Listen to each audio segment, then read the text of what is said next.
नमस्कार, आप देख रहे हैं आरडी न्यूज़। मैं हूं योगेश चक्रवर्ती। बिहार में बिजली की दरों में हुए इजाफे के विरोध में बीजेपी के विधायकों ने बिहार विधानसभा परिसर में आज जोरदार प्रदर्शन किया और कहा कि जिस तरह से सरकार ने बिजली के दामों में इजाफा किया है, अगर उसे वापस नहीं लिया गया तो सड़क से सदन तक जो है प्रदर्शन होगा और इसके खिलाफ लड़ाई लड़ी जाएगी। बीजेपी विधायकों ने इस इजाफे को फौरन वापस लेने की मांग की।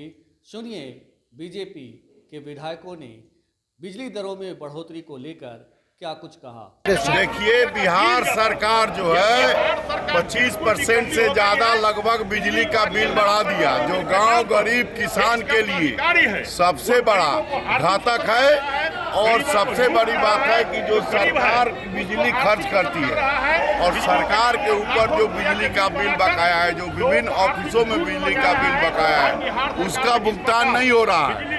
और यह जो लॉस है वह गरीबों के ऊपर बढ़ोतरी कर दिया गया है। इसके विरोध में हम लोग आज सदन में और सड़क तक इस लड़ाई को लड़ेंगे। माननीय न्यायालय ने जो जजमेंट दिया, ये भारत के संवैधानिक पद के लोग हैं और भारत के संवैधानिक अनुसार ये काम कर रहे हैं।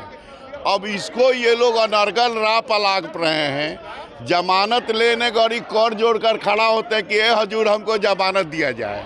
आज जब ट्रायल में जजमेंट होता है तो इधर उधर की बात करते हैं। ये लोग संविधान के विरोधी लोग हैं, ये संघीय व्यवस्था के विरोधी लोग हैं और न्याय के ऑनेबल जस्टिस के ये बारे में अनर्गल बात बोलते हैं।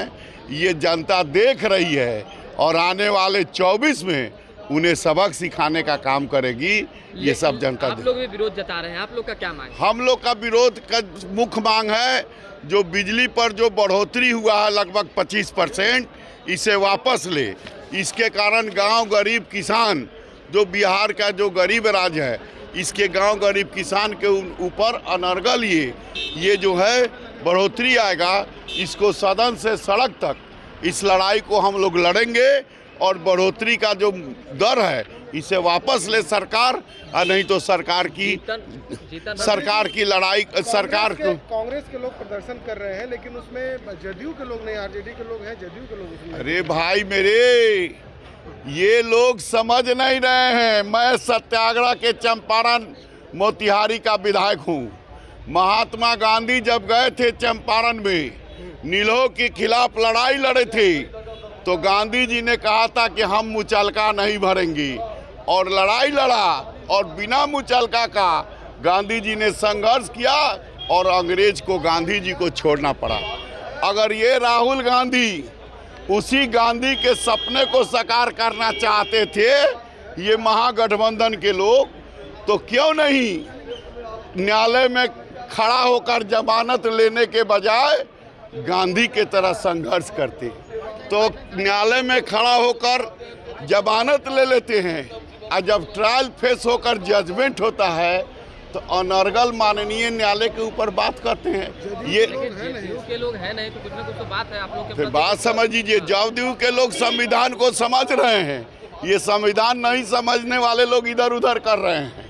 और जो संविधान समझने वाले हैं उस संवैधानिक पद और मर्यादा का ख्याल कर रहे हैं। इसमें गवाह की भी आवश्यकता नहीं है, जिसमें प्रत्यक्षम किम प्रमाणम, कहाँ से आया? जिस घर में थे डबल स्टैंडर्ड, जिस घर में थे वो 150 करोड़ का है, 4 करोड़ में लिखाया।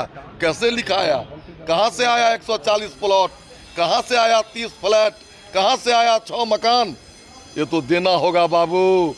जो करनी जैसा करोगे वैसा भोगोगे। बिहार के जनता को जाति पात और मुस्लिम बैंक वोट तुष्टीकरण के नाम पर लेकर के कितने दिन राजनीति करोगे? ये सब पोल खुलने वाला है। आज हम लोग गृह मंत्रालय पर बजट है, उस पर जो बिहार में चाहे धर्मांतरण हो, चाहे बांग्लादेशी घुसपैठियों हो, चाहे तुष्टीकरण की नीति हो, चाहे पीएफआई का एजेंडा हो, जिस पर नीतीश कुमार जी नहीं बोलते हैं, वोट के लालच में मौन है, उन्हीं सब मुद्दों पर आप लोग का प्रदर्शन समझ में आता है। एक महागठबंधन सत्ता में है, बावजूद इसके एक दिन कोर्ट बेल दे दिया तो लड्डू बांटे, आज कोर्ट सजा दे दिया तो कोर्ट बहुत खराब। वोट से हारेंगे, जनता से हारेंगे तो ईवीएम खराब, कोर्ट सजा करेगी तो कोर्ट खराब, बेल दे देगी तो कोर्ट बड़ी अच्छा। ये लोग घबरा गए हैं, हड़बड़ा गए हैं नरेंद्र मोदी के प्रभाव से। और नरेंद्र मोदी जो कहा है कि जिसने भी इस देश को लूटा है उसको लौटाना होगा। न्यायालय पे सवाल है क्या जो प्रदर्शन अभी हुआ पैदल मार्च, न्यायालय पे सवाल खड़ा होने की कोशिश करवे किए हैं, देखबे किए हैं, न्यायालय पर सवाल खड़ा किए हैं।